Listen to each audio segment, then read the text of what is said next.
Hello. ਹਾਂਜੀ student, ਅੱਜ ਦਾ ਜਿਹੜਾ ਆਪਣਾ ਟੌਪਿਕ ਹੈ ਇੰਟਰਨਲ ਰੀਕਨਸਟਰਕਸ਼ਨ। ਦੇਖੋ, ਸਭ ਤੋਂ ਪਹਿਲਾਂ ਅੱਜ ਆਪਾਂ ਇਸਦੀ ਅਕਾਊਂਟਿੰਗ ਐਂਟਰੀਜ਼ ਕਰਨੀ ਹੋਈ ਇੰਟਰਨਲ ਰੀਕਨਸਟਰਕਸ਼ਨ ਦੇ, ਬਟ ਉਸ ਤੋਂ ਪਹਿਲਾਂ ਤੁਹਾਨੂੰ ਇਸਦਾ ਮੀਨਿੰਗ ਕਲੀਅਰ ਹੋਣਾ ਚਾਹੀਦਾ ਕਿ ਇੰਟਰਨਲ ਰੀਕਨਸਟਰਕਸ਼ਨ ਹੁੰਦਾ ਕੀ ਹੈ ਬੇਟਾ। ਜਿਹੜਾ ਇੰਟਰਨਲ ਰੀਕਨਸਟਰਕਸ਼ਨ ਦਾ ਮਤਲਬ ਅਗਰ ਕਿ ਕੰਪਨੀ ਲੋਸ ਵਿੱਚ ਜਾ ਰਹੀ ਹੈ ਉਸ ਨੂੰ ਇੰਟਰਨਲੀ ਰੀਆਰਗਨਾਈਜ਼ ਕਰਨਾ। ਅਗਰ ਕੋਈ ਕੰਪਨੀ ਲੋਸ ਵਿੱਚ ਜਾ ਰਹੀ ਹੈ ਉਸ ਨੂੰ ਇੰਟਰਨਲੀ ਰੀਆਰਗਨਾਈਜ਼ ਕਰਨਾ। ਹੁਣ ਤੁਸੀਂ ਸੋਚੋਗੇ ਇੰਟਰਨਲੀ ਰੀਆਰਗਨਾਈਜ਼ ਦਾ ਕੀ ਮਤਲਬ ਹੈ ਬੇਟਾ। ਇਸ ਰੀਆਰਗਨਾਈਜ਼ ਦੇ ਪ੍ਰੋਸੈਸ ਵਿੱਚ ਕੀ ਹੈ, ਕਾਫੀ ਸਾਰੀਆਂ ਪਾਰਟੀਆਂ ਮੋਸਟਲੀ ਸੈਕਰੀਫਾਈਸ ਕਰਦੀਆਂ ਨੇ, like equity share holder, preference share holder, unsecured creditors, secured creditor, ਸਾਰੇ ਜਿੰਨੀਆਂ ਵੀ ਪਾਰਟੀ ਨੇ ਉਹ ਕੀ ਆ ਆਪਣਾ ਸੈਕਰੀਫਾਈਸ ਕਰਦੀਆਂ ਨੇ। ਹੁਣ ਤੁਸੀਂ ਕਹੋਗੇ ਇੱਕ ਕ੍ਰੈਡੀਟਰ ਹੈ ਉਹ ਕਿਉਂ ਸੈਕਰੀਫਾਈਸ ਕਰੇਗਾ ਜਿਸਨੇ ਪੈਸੇ ਲੈਣੇ ਨੇ, ਠੀਕ ਹੈ ਜੀ। ਇੱਕ ਆਪਾਂ ਕ੍ਰੈਡੀਟਰ ਨੂੰ ਪੈਸੇ ਦੇਣੇ ਨੇ, ਉਸਨੇ ਪੈਸੇ ਲੈਣੇ ਨੇ, ਉਹ ਬੰਦਾ ਕਿਉਂ ਸੈਕਰੀਫਾਈਸ ਕਰੇਗਾ ਬੇਟਾ। ਦੇਖੋ, ਕੰਪਨੀ ਆਲਰੇਡੀ ਬਹੁਤ ਲੋਸ ਵਿੱਚ ਜਾ ਰਹੀ ਹੈ, ਦੈਨ ਆਪਾਂ ਕੀ ਹੈ ਇੱਕ ਲਿਕੁਇਡੇਟਰ ਅਪਾਇੰਟ ਕਰਦੇ ਹਾਂ। ਤਾਂ ਲਿਕੁਇਡੇਟਰ ਕੰਪਨੀ ਵਾਈਟ ਅਪ ਲਈ ਵੀ ਹੁੰਦਾ, ਕੰਪਨੀ ਇੰਟਰਨਲ ਰੀਆਰਗਨਾਈਜੇਸ਼ਨ ਲਈ ਵੀ ਹੁੰਦਾ। ਉਸ ਲਿਕੁਇਡੇਟਰ ਦਾ ਸਕਿੱਲ ਹੈ ਉਹ ਕਿਸ ਤਰ੍ਹਾਂ ਕ੍ਰੈਡੀਟਰ ਨੂੰ ਮਨਾਉਂਦਾ, ਉਹ ਕਿਸ ਤਰ੍ਹਾਂ ਹਰ ਪਾਰਟੀ ਨੂੰ ਮਨਾਉਂਦਾ ਹੈ ਕਿ ਸੈਕਰੀਫਾਈਸ ਕਰਨ ਲਈ। ਜਿਵੇਂ ਆਪਾਂ ਫੋਰ ਐਗਜ਼ਾਮਪਲ ਇੱਕ ਕੋਈ ਵੀ ਐਗਜ਼ਾਮਪਲ ਲਗਾ ਲਈਏ ਕਿ ਉਸ ਪਰਸਨ ਦਾ ਕਿਵੇਂ ਸਕਿੱਲ ਹੈ ਕਿ ਉਹ ਕ੍ਰੈਡੀਟਰ ਕਿਸੇ ਪਾਰਟੀ ਕੋਲ ਜਾਏਗਾ, ਉਹ ਕਹੇਗਾ ਕਿ ਇਸ ਕੰਪਨੀ ਨੂੰ ਲੋਸ ਹੋ ਰਿਹਾ, ਕੰਪਨੀ ਬੰਦ ਹੋਣ ਵਾਲੀ। ਅਗਰ ਤੁਸੀਂ ਕੁਛ ਉਸਦੀ ਇੱਕ ਜਸਟ ਐਗਜ਼ਾਮਪਲ ਲੈ ਰਿਹਾ, ਕੋਈ ਐਸਾ ਨਹੀਂ ਹੈ, ਇੱਕ ਜਸਟ ਐਗਜ਼ਾਮਪਲ ਹੈ ਕਿ ਅਗਰ ਤੁਸੀਂ ਉਸਦੀ ਇਸ ਕੰਪਨੀ ਦੀ ਹੈਲਪ ਕਰ ਦਿਓ ਤਾਂ ਉਹ ਲੋਸ ਤੋਂ ਬਚ ਜਾਏਗੀ, ਅਗਰ ਤੁਸੀਂ ਥੋੜ੍ਹਾ ਜਿਹਾ ਪੈਸਾ ਘੱਟ ਕਰ ਦਿਓ ਤਾਂ। ਇੱਕ ਲਾਈਕ ਤਾਂ ਇਸ ਤਰ੍ਹਾਂ ਸਕਿੱਲ ਹੋ ਗਿਆ। ਅਗਰ ਤੁਸੀਂ ਇੱਕ ਐਗਜ਼ਾਮਪਲ ਹੋਰ ਲੈ ਲਓ ਕਿ ਉਸ ਪਰਸਨ ਦਾ ਸਕਿੱਲ ਹੈ ਕਿ ਅਗਰ ਕੋਈ ਆਪਾਂ ਡਿਬੈਂਚਰ ਦਾ ਕੋਈ 15% ਇੰਟਰਸਟ 'ਤੇ ਲੈ ਪਏ ਹੈ, ਜਾਂ ਕੋਈ ਲੋਨ ਹੈ ਜਾਂ ਕੁਛ ਵੀ ਆਪਣਾ 20% ਇੰਟਰਸਟ 'ਤੇ ਲਿਆ ਪਿਆ, ਜਾਂ ਡਿਬੈਂਚਰ 20% 'ਤੇ ਲੈ ਪਏ ਹੈ, ਕਿ ਉਸ ਕੋ ਜਾ ਕੇ ਕਹੇ ਕਿ ਤੁਸੀਂ ਅਮਾਊਂਟ ਨਹੀਂ ਘੱਟ ਕਰਨੀ, ਸਿਰਫ ਰੇਟ ਘੱਟ ਕਰ ਲਓ, ਰੇਟ ਆਫ ਇੰਟਰਸਟ ਘੱਟ ਕਰ ਲਓ। ਮਤਲਬ ਕਿਸੇ ਵੀ ਤਰ੍ਹਾਂ ਹਰ ਪਾਰਟੀ ਤੋਂ ਥੋੜ੍ਹਾ ਥੋੜ੍ਹਾ ਸੈਕਰੀਫਾਈਸ ਕਰਵਾ ਕੇ ਕੰਪਨੀ ਜੋ ਲੋਸ ਕੰਪਨੀ ਹੈ ਉਹਨੂੰ ਇੰਟਰਨਲੀ ਰੀਆਰਗਨਾਈਜ਼ ਕਰਕੇ ਉਸਨੂੰ ਦੁਬਾਰਾ ਪ੍ਰੋਫਿਟ ਵਿੱਚ ਲਿਆਉਣ ਨੂੰ ਬੋਲਦਾ internal reconstruction. But internal reconstruction ਤਾਂ ਹੁੰਦੀ ਹੈ ਕੰਪਨੀ ਵਾਈਂਡ ਅਪ ਦੀ ਪੋਜੀਸ਼ਨ 'ਚ ਹੁੰਦੀ ਹੈ ਸਿਰਫ ਲੋਸ ਕਰਕੇ। ਬਟ ਕੰਪਨੀ ਕੋਈ ਐਸਾ ਜਾਂ ਇਸ ਤਰ੍ਹਾਂ ਦਾ ਕੋਈ ਇੰਨਾ ਸਕਿੱਲ ਹੈ ਕਿ ਅਗਰ ਉਸਦੀ ਕੋਈ ਲੋਸ ਨੂੰ ਕਵਰ ਅਪ ਕਰ ਦੇ ਤਾਂ ਉਹ ਦੁਬਾਰਾ ਪ੍ਰੋਫਿਟ ਕਮਾ ਸਕਦੀ ਹੈ। ਇਹ ਨਹੀਂ ਹੈ ਕਿ ਅਗਰ ਉਸਦਾ ਲੋਸ ਰਿਕਵਰ ਹੋਣ ਤੋਂ ਬਾਅਦ ਵੀ ਦੁਬਾਰਾ ਲੋਸ 'ਚ ਜਾਈ ਜਾਏਗੀ। ਕਿ ਕੰਪਨੀ ਕੋਲ ਐਸਾ ਪ੍ਰੋਜੈਕਟ, ਐਸਾ ਕੋਈ ਸਕਿੱਲ ਹੈ, ਅਗਰ ਉਹ ਉਸਦਾ ਲੋਸ ਰਿਕਵਰ ਹੋ ਜੇ ਦੈਨ ਉਹ ਦੁਬਾਰਾ ਆਪਣਾ ਪ੍ਰੋਫਿਟ ਕਮਾ ਸਕਦੀ ਹੈ, ਦੁਬਾਰਾ ਸਟੈਬਲਿਸ਼ ਹੋ ਸਕਦੀ ਹੈ। ਤਾਂ ਜਦੋਂ ਇਸ ਸਾਰੇ ਪ੍ਰੋਸੈਸ ਨੂੰ ਹਰ ਪਾਰਟੀ ਦੇ ਸੈਕਰੀਫਾਈਸ ਕਰਨ ਨੂੰ, ਹਰ ਚੀਜ਼ ਥੋੜ੍ਹੀ ਥੋੜ੍ਹੀ ਘੱਟ ਕਰਨ ਨੂੰ, ਚਾਹੇ ਇਕੁਇਟੀ ਸ਼ੇਅਰ ਹੋਲਡਰ ਹੈ, ਚਾਹੇ ਪ੍ਰੈਫਰੈਂਸ ਸ਼ੇਅਰ ਹੋਲਡਰ ਹੈ, ਇਹ ਸਾਰੇ ਪ੍ਰੋਸੈਸ ਨੂੰ ਅਸੀਂ ਬੋਲਦੇ ਹਾਂ ਇੰਟਰਨਲ ਰੀਕਨਸਟਰਕਸ਼ਨ, ਠੀਕ ਹੈ ਜੀ। ਹੁਣ ਬੇਟਾ ਆਪਾਂ ਇਹਦਾ ਅਕਾਊਂਟਿੰਗ ਐਂਟਰੀ ਕਰਦੇ ਹਾਂ ਇੰਟਰਨਲ ਰੀਕਨਸਟਰਕਸ਼ਨ ਦੀ। ਬੇਟਾ ਫਸਟ ਐਂਟਰੀ ਚੈੱਕ ਕਰੋ, ਅਗਰ face value of share is change ਜਾਂ rate of dividend on the preference share is change. ਮੰਨ ਕੇ ਚਲੋ ਅਗਰ ਕੋਈ ਜਾਂ ਤਾਂ ਕਿਸੇ ਸ਼ੇਅਰ ਦੀ ਫੇਸ ਵੈਲਿਊ ਚੇਂਜ ਹੋ ਰਹੀ ਹੈ ਜਾਂ ਕਿਸੇ ਰੇਟ ਆਫ ਪ੍ਰੈਫਰੈਂਸ ਸ਼ੇਅਰ ਦਾ ਆਪਣਾ ਡਿਵੀਡੈਂਡ ਦਾ ਰੇਟ ਚੇਂਜ ਹੋ ਰਿਹਾ, ਦੈਨ ਆਪਣੀ ਐਂਟਰੀ ਕੀ ਹੈ ਤੁਹਾਨੂੰ ਇੱਕ ਐਗਜ਼ਾਮਪਲ ਨਾਲ ਸਮਝਾਵਾਂਗਾ। ਪਹਿਲਾਂ ਚੈੱਕ ਕਰੋ, old share capital account debit. ਮੰਨ ਕੇ ਚਲੋ ਕੋਈ 7% ਪ੍ਰੈਫਰੈਂਸ ਸ਼ੇਅਰ ਹੋਲਡਰ ਸੀ, 7% preference share capital account debit to ਮੰਨ ਕੇ ਚਲੋ ਨਿਊ ਰੇਟ ਵਿੱਚ ਆ ਗਏ 8% preference share capital account debit. ਅਗਰ ਮੰਨ ਕੇ ਚਲੋ ਉਹਨਾਂ ਦੀ ਆਪਣਾ ਅਮਾਊਂਟ ਵੀ ਘਟੀ ਹੈ, ਕੱਲੇ ਰੇਟ ਦੇ ਨਾਲ ਨਾਲ ਉਹਨਾਂ ਦੀ ਅਮਾਊਂਟ ਵੀ ਘਟੀ ਹੈ, ਤਾਂ ਜਿੰਨੀ ਘਟੀ ਉਹ ਕੈਪੀਟਲ ਰਿਡਕਸ਼ਨ 'ਚ ਆ ਜਾਏਗੀ।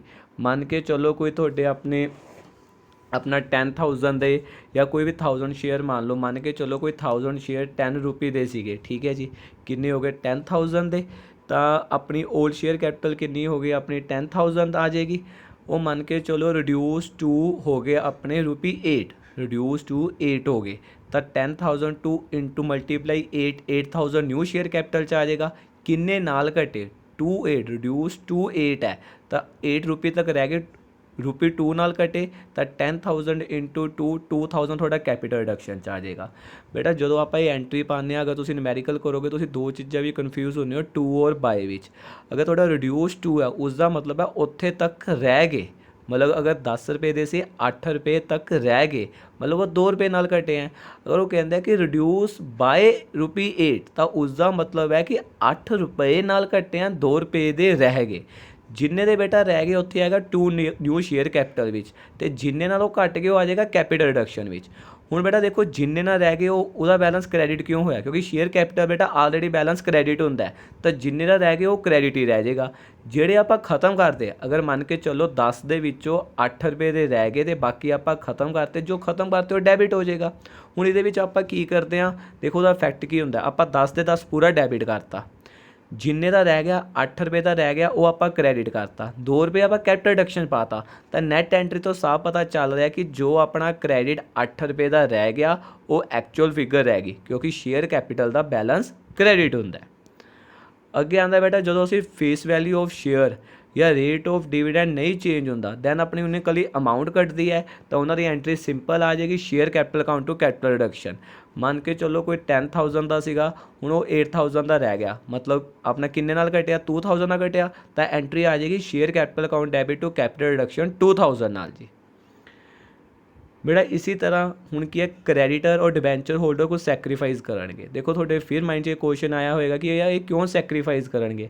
बेटा ये जेड़ा थोड़ा इंटरनली रीकंस्ट्रक्शन कर रहा है या उस बंदे का स्किल है कि वो क्रेडिटर या डिबेंचर होल्डर नूं किस तरह एग्री करता है सैक्रीफाइस करने लई, ठीक है जी। उसनों कोई भी चीज़ कहता कि कंपनी देखो बेटा डुबन वाली है, तुसी थोड़ा पैसा घटा दो कंपनी बच जाएगी, जस्ट एक एग्जाम्पल है तुहानूं समझाने लई कि इस तरह कोई भी ऐसी गल जाके कहे तुसी कोई गल नहीं कंपनी बच रही, असीं थोड़ा पैसा घटा देंगे आ। देखो ये ऑप्शनल है, सब तो वड्डी गल जिहड़ा क्रेडिटर और डिबेंचर होल्डर ने पैसा घटाना है कंपलसरी नहीं है, ऑप्शनल है। वो तुहाडी गल सुन के घटा भी सकते हैं, नहीं मना भी कर सकते, इस करके तुसी उसनूं फोर्स नहीं कर सकते, ये उन्हां लई की है ऑप्शनल है। चलो हुण आपां मन के चलते हैं क्रेडिटर और डिबेंचर होल्डर अपना सैक्रीफाइस करने लई तैयार हो गए ने, तो अगर क्रेडिटर और डिबेंचर होल्डर अपना सैक्रीफाइस करने लई तैयार हो गए तो उन्होंने बैलेंस की होंदा क्रेडिट होंदा है। हुण जदों वो खत्म हो रहा मतलब वो सैक्रीफाइस कर रहे हैं तो क्रेडिट बैलेंस की हो जाएगा डेबिट हो जाएगा, तो एंट्री होगी बेटा creditor account debit debenture holder account debit to capital reduction. बेटा और एक एंट्री तुहानूं होर दस देना, sometime debenture holder rate of interest change हो रहा होंदा है कि अगर 7% डिबेंचर होल्डर है चेंज इन द अपना 2% डिबेंचर 2% कि अगर जिदा 7% डिबेंचर सी वो चेंज हो गए 2% विच। बेटा हुण खत्म कौन हो रहे हैं 7% वाले, उरे लिखी नहीं पई जस्ट तुहानूं समझा रहा, कॉपी से नोट डाउन कर सकते हो। तो एंट्री हो जाएगी बेटा 7% डिबेंचर अकाउंट डेबिट, क्रिएट केड़ा हो रहा 2%, तो 2% डिबेंचर डिबेंचर बैलेंस क्रेडिट होंदा जिहड़ा क्रिएट हो रहा बेटा उन्होंने क्रेडिट करता, जिन्होंने असीं खत्म कर रहे हैं 7% वाले नूं उसनूं असीं डेबिट करता। बेटा अगली एंट्री आती है van any contingent liability arises, कोई कॉन्टीजेंट लाइबिलिटी में सेल टैक्स अराइज हो गया तो उन्होंने इमीजिएटली पे करना पै गया। बेटा वंस अगेन कोई लाइबिलिटी अराइज हो रही है, हुण उरे खत्म नहीं हो रही, अराइज हो रही है, क्योंकि कोई इंटरनली रिकंस्ट्रक्शन मतलब ये नहीं है कि सारी पार्टी सैक्रीफाइस करेंगे। अगर इंटरनल रिकंस्ट्रक्शन मतलब तुहानूं होर अच्छी तरह दसा तो बिजनेस की जो बैलेंस शीट की अपनी बैलेंस शीट गिवन होंदी है एसिड लाइबिलिटी उन्होंने सही पोजीशन पर लैके आना। समटाइम कुछ एसिड की वैल्यू वध रही भी होंगी, आपां एप्रीशिएट भी करना पैंदा है। समटाइम कुछ एसिड की अपनी वैल्यू घट भी रही होंगी, उन्होंने आप डेप्रीशिएट भी करना पैंदा है। बड़े बैलेंस शीट भी नहीं किया होंदा, मतलब जो बैलेंस शीट शो कर रही है उस लॉस कंपनी की वो एक फेक बैलेंस शीट शो कर रही है, वो कोई भी फिगर सही नहीं है। इस करके जिमें कोई कॉन्टीजेंट लाइबिलिटी आ गई तो उसकी एंट्री की पा देंगे आप लाइबिलिटी का बैलेंस क्रेडिट होंदा है, तो आप एंट्री पाती capital reduction account debit to liability payable या सेल टैक्स पेएबल। अगर जो आप उसनों पे करता दैन अपना की आ जाएगा sale tax payable to bank, अपने को पैसा जा रहा आप बैंक को क्रेडिट करता। चलो बेटा फोर्थ एंट्री आने when the value of any asset is appreciated. बेटा अगर किसी एसिड की वैल्यू एप्रीशिएट हो रही है, एप्रीशिएट का मतलब कि उसकी एसिड की वैल्यू वध रही है। हुण बेटा तुहानूं पहला दस्सिया कि इसका रिकंस्ट्रक्शन मतलब ये नहीं कि तुसी हमेशा ही किसी पार्टी को कहना कि सैक्रीफाइस करो। बेटा रिकंस्ट्रक्शन का मतलब है इंटरनली रीऑर्गेनाइज करना कि जो भी उस बिजनेस दे विच उस बैलेंस शीट दे विच जो भी नुक्स हैं उसनूं बाहर कढ़ के एक साफ सुथरा बनाना, ठीक है जी। हुण किसी वैल्यू की एप्रीशिएट हो गई होनी बट वो एसिड की वैल्यू घट दिखाई पई है बुक्स के तो वो की करता लिक्विडेटर या जो बंदा अपॉइंट किया जाता इंटरनल रिकंस्ट्रक्शन लई वो की है उसकी वैल्यू को एप्रीशिएट कर देता है कि उसकी करैक्ट वैल्यू शो करता है। अगर किसी एसिड की वैल्यू डेप्रीशिएट हो जाए उन्होंने घट भी दिखाएगा, अगर किसी वैल्यू की एसिड की वैल्यू एप्रीशिएट हो जाए उसमें वध भी दिखाएगा। इंटरनली रीऑर्गेनाइज करना है मतलब कि उन्होंने इंटरनली करैक्ट करना है सारे। तो अगर एसिड की वैल्यू एप्रीशिएट हो रही है तो थोड़ी एंट्री की होगी asset account debit to capital reduction. Reason ਕੀ ਹੈ, ਐਸਿਡ ਦਾ ਬੈਲੈਂਸ ਡੈਬਿਟ ਹੁੰਦਾ ਹੈ, ਅਸੀਂ ਉਸ ਨੂੰ ਹੋਰ ਵਧਾਤਾ ਤਾਂ ਐਂਟਰੀ ਹੋ ਗਈ asset account debit to capital reduction ਜਾਂ ਰੀਕਨਸਟਰਕਸ਼ਨ। ਬੜਾ ਲਾਸਟ ਵਿੱਚ ਕੀ ਆਉਂਦਾ, ਦੇਖੋ ਜਿੰਨਾ ਤੁਹਾਡਾ ਉੱਪਰ ਕੈਪੀਟਲ ਰਿਡਕਸ਼ਨ ਦਾ ਬੈਲੈਂਸ ਆਇਆ ਆਪਣਾ ਕ੍ਰੈਡਿਟ ਨਾਲ ਜਾਂ ਡੈਬਿਟ ਦੇ ਨਾਲ, ਤੁਸੀਂ ਕੀ ਕਰੋਗੇ, ਆਪਣਾ ਜਿੰਨਾ ਵੀ ਆਪਣਾ ਕ੍ਰੈਡਿਟ ਵਾਲਾ ਉਸ ਨੂੰ ਪਲੱਸ ਕਰ ਦੋਗੇ, ਡੈਬਿਟ ਵਾਲਾ ਮਾਈਨਸ ਕਰਕੇ ਇੱਕ ਕਰੈਕਟ ਅਮਾਊਂਟ ਜਾਂ ਨੈਟ ਅਮਾਊਂਟ ਤੁਸੀਂ ਕੱਢ ਲੋਗੇ। ਜੋ ਤੁਸੀਂ ਯੂਟੀਲਾਈਜ਼ ਕਰੋਗੇ ਉਸ ਅਮਾਊਂਟ ਨੂੰ ਕਿਸ ਲਈ ਯੂਟੀਲਾਈਜ਼ ਕਰੋਗੇ, ਫਿਕਟੀਸ਼ੀਅਸ ਐਸਿਡ ਔਰ ਇੰਟੈਂਜੀਬਲ ਐਸਿਡ ਜਾਂ ਕੋਈ ਵੀ ਲੋਸ ਹੈ ਉਸ ਨੂੰ ਰਾਈਟ ਆਫ ਕਰਨ ਦੀ, ਜਾਂ ਕਿਸੇ ਐਸਿਡ ਦੀ ਐਕਸੈਸ ਵੈਲਿਊ ਦਿਖਾਈ ਪਿਆ ਜੋ ਕਿ ਡੈਪਰੀਸ਼ੀਏਟ ਹੋ ਚੁੱਕਾ। ਦੁਬਾਰਾ ਸੁਣਨਾ, ਕੈਪੀਟਲ ਰਿਡਕਸ਼ਨ ਦਾ ਤੁਸੀਂ ਜਿੰਨੇ ਵੀ ਉੱਪਰ ਆਪਣੇ ਕ੍ਰੈਡਿਟ ਬੈਲੈਂਸ ਹੈ, ਫੋਰ ਐਗਜ਼ਾਮਪਲ 4th ਐਂਟਰੀ ਵਿੱਚ ਚੈੱਕ ਕਰ ਸਕਦੇ ਹੋ ਟੂ ਕੈਪੀਟਲ ਰਿਡਕਸ਼ਨ, ਠੀਕ ਹੈ ਜੀ। ਥਰਡ ਦੀ ਇਹ ਵਿੱਚ ਡੈਬਿਟ ਬੈਲੈਂਸ ਹੈ, ਇਸ ਨੂੰ ਤੁਸੀਂ ਮਾਈਨਸ ਕਰ ਦੋਗੇ। ਸੈਕਿੰਡ ਦੇ ਵਿੱਚ ਆਪਣਾ ਕ੍ਰੈਡਿਟ ਬੈਲੈਂਸ ਹੈ, ਵਨਸ ਅਗੇਨ ਇਸ ਨੂੰ ਪਲੱਸ ਕਰ ਦੋਗੇ, ਕਿਉਂਕਿ ਕੈਪੀਟਲ ਰੀਕਨਸਟਰਕਸ਼ਨ ਦਾ ਆਪਣਾ ਕ੍ਰੈਡਿਟ ਵਾਲੇ ਸਾਰੇ ਬੈਲੈਂਸ ਪਲੱਸ ਕਰਕੇ ਡੈਬਿਟ ਵਾਲੇ ਮਾਈਨਸ ਕਰਕੇ ਤੁਸੀਂ ਇੱਕ ਨੈਟ ਫਿਗਰ ਕੱਢ ਦੋਗੇ, ਜਿਸ ਨੂੰ ਤੁਸੀਂ ਯੂਟੀਲਾਈਜ਼ ਕਰੋਗੇ। ਇਹਦਾ ਅਕਾਊਂਟ ਵੀ ਪ੍ਰੀਪੇਅਰ ਹੋ ਸਕਦਾ, ਉਹ ਵੀ ਤੁਹਾਨੂੰ ਸਿਖਾ ਦਾਂਗੇ। ਉਸ ਦੇ ਕੀ ਕਰੋਗੇ, ਤੁਸੀਂ ਇੱਕ ਨੈਟ ਫਿਗਰ ਕੱਢ ਦੋਗੇ। ਜਿਹੜਾ ਨੈਟ ਫਿਗਰ ਤੁਹਾਡੀ ਯੂਜ਼ ਹੋਏਗੀ ਕਿਸ ਲਈ, ਰਾਈਟ ਆਫ ਫੈਕਟੀਸ਼ੀਅਸ ਐਸਿਡ ਕਰਨ ਲਈ, ਰਾਈਟ ਆਫ ਇੰਟੈਂਜੀਬਲ ਐਸਿਡ ਕਰਨ ਲਈ, ਕੋਈ ਪਾਸ ਲੋਸ ਲਈ, ਜਾਂ excess value of other asset, ਕਿਸੇ ਐਸਿਡ ਦੀ ਐਕਸੈਸ ਵੈਲਿਊ ਹੈ ਉਸ ਨੂੰ ਖਤਮ ਕਰਨ ਲਈ। ਹੁਣ ਦੇਖੋ ਬੇਟਾ, ਤੁਹਾਨੂੰ ਪਹਿਲਾਂ ਇਹ ਕੁਐਸਚਨ ਪਤਾ ਹੋਣਾ ਚਾਹੀਦਾ ਕਿ ਅਸੀਂ ਇੰਟੈਂਜੀਬਲ ਜਿਵੇਂ ਗੁੱਡਵਿਲ ਹੋ ਗਿਆ ਜਾਂ ਟ੍ਰੇਡਮਾਰਕ ਹੋ ਗਿਆ, ਅਸੀਂ ਇਸ ਨੂੰ ਰਾਈਟ ਆਫ ਕਿਉਂ ਕਰ ਰਹੇ ਹਾਂ।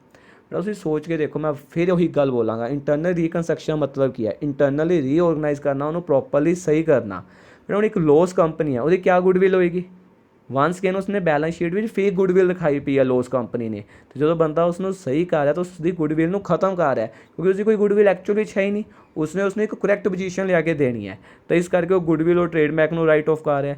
ਬਟ ਹੁਣ ਫਿਕਟੀਸ਼ੀਅਸ ਐਸਿਡ ਹੈ, ਉਹ ਐਕਚੁਅਲੀ 'ਚ ਐਸਿਡ ਨਹੀਂ ਹੁੰਦੇ, ਉਸ ਨੂੰ ਧੱਕੇ ਨਾਲ ਦਿਖਾਇਆ ਜਾਂਦਾ ਹੈ ਐਸਿਡ, ਤਾਂ ਉਹ ਉਸ ਨੂੰ ਵੀ ਖਤਮ ਕਰ ਦਿੰਦਾ। ਕੋਈ ਵੀ discount on issue of share ਹੈ ਜਾਂ ਡਿਬੈਂਚਰ ਹੈ, ਉਸ ਨੂੰ ਵੀ ਖਤਮ ਕਰ ਦਿੰਦਾ।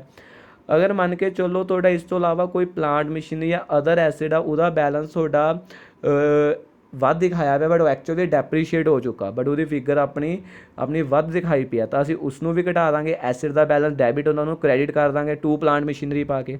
ਤਾਂ ਇਸ ਤਰ੍ਹਾਂ ਆਪਣਾ ਕੈਪੀਟਲ ਰਿਡਕਸ਼ਨ ਦਾ ਜੋ ਨੈਟ ਬੈਲੈਂਸ ਬਚਦਾ ਸਾਡਾ, ਅਸੀਂ ਉਸ ਨੂੰ ਕੀ ਕਰਦੇ ਹਾਂ, ਆਪਣਾ fictitious asset, intangible asset, past losses ਜਾਂ excess value of other asset ਨੂੰ ਰਾਈਟ ਆਫ ਕਰਨ ਲਈ ਹੈਲਪ ਲੈਂਦੇ ਹਾਂ, ਠੀਕ ਹੈ, ਜਾਂ ਯੂਜ਼ ਕਰਦੇ ਹਾਂ।